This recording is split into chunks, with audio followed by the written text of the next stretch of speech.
Hey, I'm Chris. I live in Las Vegas. I play guitar, and I'm gonna show you two of my favorite guitars.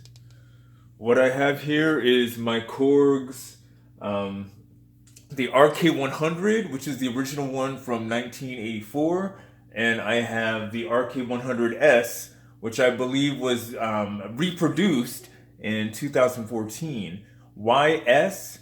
They added the S because this one has its own sounds. Let's see. Let's start with my favorite one. Oh. This one, I think I found it on Sweetwater or Music Go Round for like $2.99 online. I guess I got really lucky. It's got a couple of dashes in it, but you know what? That made me love this guitar all the more. This baby is like 20, 30 years old, I think. 1984 to 34 years old. And it's heavy as can be. It's shaped like a lightning bolt, which I'm totally loving.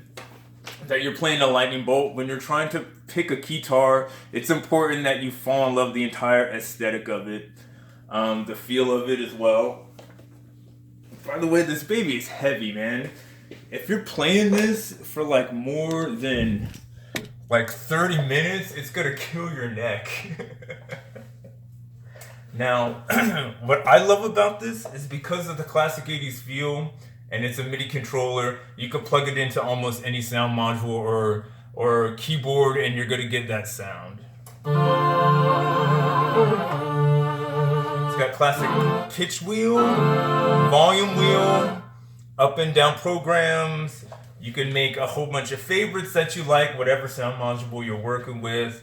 The basic thing is I fell in love with guitar is because I learned how to play piano. And when you're playing piano, you don't get to play a lot of leads, or at least you don't get to like play the leads that guitar players and bass players get when they're on stage. And you're also stuck behind a whole set. You're stuck behind yeah, you're stuck behind your entire frame of keyboards, right?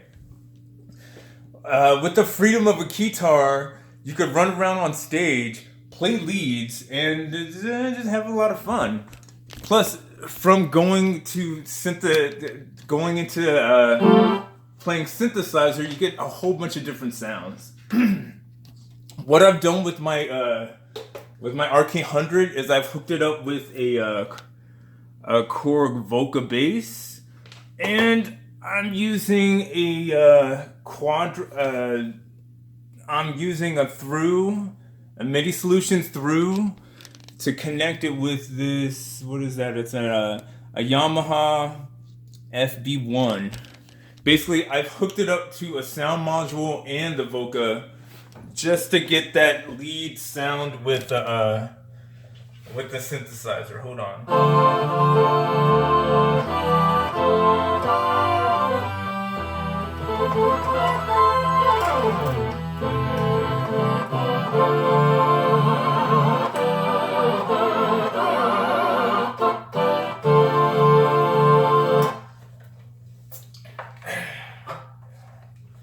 Now,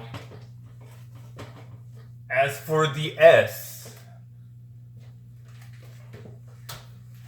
the cool thing about the Korg S, the Korg RK100S, is it has its own sounds, of course. Digital, analog, a whole bunch of sequences. Let's see. This is a digital.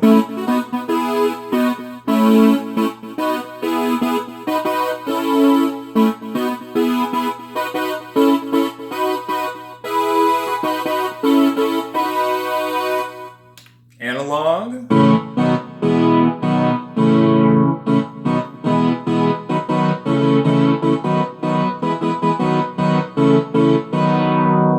Sequences.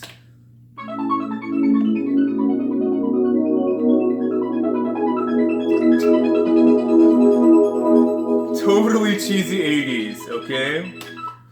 Now, again, I fell in love with guitar because I want to play awesome leads that guitarists get to play and bass players get to play, keyboardists don't get to play.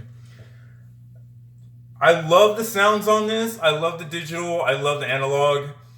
There's not a lot of good guitar sounds. My favorite lead sound though on it is, here we go.